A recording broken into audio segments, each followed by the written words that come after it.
दोस्तों, आज आप मेरे इस वीडियो को देख और सुन रहे हो, इसके लिए बहुत बहुत धन्यवाद। मेरा एक सवाल है आपसे। आपका कोई ना कोई नाम जरूर होगा। वो नाम जिसकी वजह से आज इस दुनिया में आपकी एक पहचान है। वो नाम आपको किसने दिया? जाहिर सी बात है, आपके माँ बाप ने। आज आप इस दुनिया में अगर इंसान के रूप में जी रहे हैं तो वो अपने माता पिता की वजह से। उन्हीं ने आपको ये इंसान रूपी जीवन दिया है। आपको मालूम है 9 महीने का समय कितना बड़ा होता है। 9 महीनों तक आपकी माँ ने आपको अपनी कोख में रखा। उन 9 महीनों में सिर्फ और सिर्फ आपकी वजह से आपकी माँ ने अपनी कई इच्छाओं को मारा। कभी खाने के रूप में तो कभी कहीं जाने के रूप में। आप जब कोख के अंदर अपनी माँ को लात मारते थे तो उसको बहुत दर्द होता था, लेकिन वो उस दर्द में भी खुश होती थी। वो सोचती थी कि मेरा बच्चा बिल्कुल सही है। आपकी नसों में एक एक खून का कतरा आपके माता पिता की वजह से है।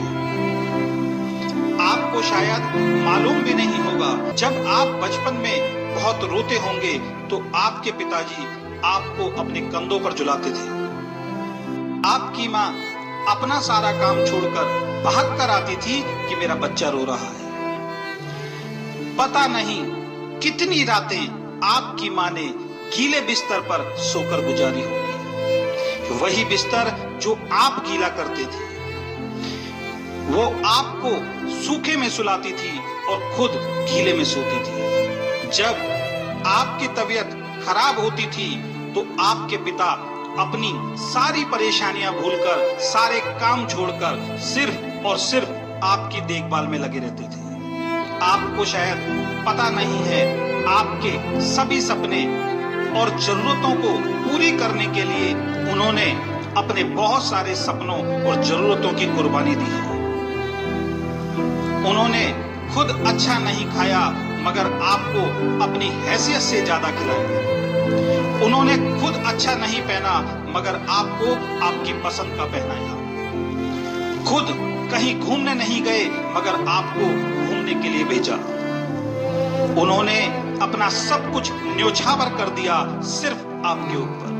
बड़ी ही विडंबना है आज के समाज की कि एक माँ बाप अपना पूरा जीवन देकर 6 बच्चों को एक सुनहरा जीवन देते हैं। उनको पालते हैं, पढ़ाते हैं, उनके लिए घर बनाते हैं, उनकी शादियां करते हैं, मगर उन 6 बच्चों से अपने बूढ़े माँ बाप का पालन पोषण नहीं होता। धिक्कार है ऐसे जीवन पर। बुरा मत मानना दोस्तों, अगर आपको बुरा लग रहा है तो मैं पहले से ही आपसे क्षमा चाहता हूं।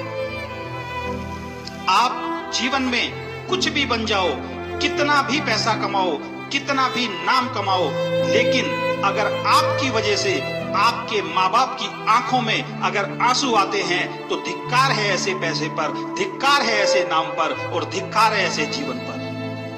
मुझे ऐसे लोग मिलते हैं जो कहते हैं हमने अपने एक बेटे को डॉक्टर बनाया, एक बेटे को इंजीनियर, मगर आज दोनों में से कोई भी बेटा हमें अपने पास नहीं रखता। एक व्यक्ति के बेटों ने 80 साल की उम्र में प्यार से सारी प्रॉपर्टी अपने नाम करवा ली और आज वो बुजुर्ग दंपत्ति अपनी बेटी के पास रहते हैं। और सबसे बड़ी बात, इतना दुख सहने के बाद भी माँ बाप कभी अपनी औलाद को बद्दुआ नहीं देते, क्योंकि उन्होंने आपको जन्म दिया है। आप अपने जीवन दाता को भूल सकते हो, लेकिन वो अपने अंश को कभी नहीं भूल सकते। और मैं अपने अनुभव और लोगों के अनुभव के आधार पर एक बात आपसे बोलना चाहता हूं कि जिन लोगों ने भी अपने माँ बाप के साथ गलत किया है, उनके साथ भी जीवन के आखिरी समय में वही सब दोहराया जाएगा जो आज वो अपने माँ बाप के साथ दोहरा रहे हैं। अगर आप अपने माँ बाप को दुख देते हो तो सावधान रहिए, क्योंकि आपको दुख देने के लिए कोई आपका ही अंश आपके घर में तैयार हो रहा है। दोस्तों, अभी भी समय है। माँ बाप से बढ़कर इस दुनिया में कोई नहीं है। एक वही है जो आपके जन्म से लेकर अपनी मृत्यु तक सिर्फ और सिर्फ आपकी भलाई सोचते हैं, आपकी कामयाबी की दुआ करते हैं। अगर जाने अनजाने आप अपने माता पिता को दुख देते हैं, उनकी जरूरतें पूरी नहीं करते, उनसे अलग रहते हैं, तो इस वीडियो के खत्म होने के बाद उनको आई लव यू जरूर बोलना। उनको समय देना शुरू करना, उनकी जरूरतों को जरूर पूरा करना और पैर छूकर या गले लगकर अपनी सभी गलतियों की माफी जरूर मांगना। आप देखना, वो अपना सारा गम भुलाकर आपको सीने से लगा लेंगे और जैसे ही ये काम होगा, ऊपर बैठा वो ईश्वर, वो खुदा खुश होगा। पता है क्यों? क्योंकि जिस ईश्वर और खुदा को आप सारी दुनिया में ढूंढते हो, वो तो आपके सबसे करीब आपके घर में है। दोस्तों, आज से, अभी से अपने उन माँ बाप के लिए थोड़ा सा समय निकालें, उनकी जरूरतों को पूरा करें, उनकी इच्छाओं को पूरा करें, वही जरूरतें, वही इच्छाएं जो उन्होंने आपके लिए अपनी कुर्बान कर दी थी। उनको एक बेहतर जीवन दें, उनको वो सब खुशियां दें जो आपका कर्तव्य बनता है। और जाते जाते उनके दिल से एक बात निकले कि मैंने एक सपूत को जन्म दिया था, ना कि एक कपूत को।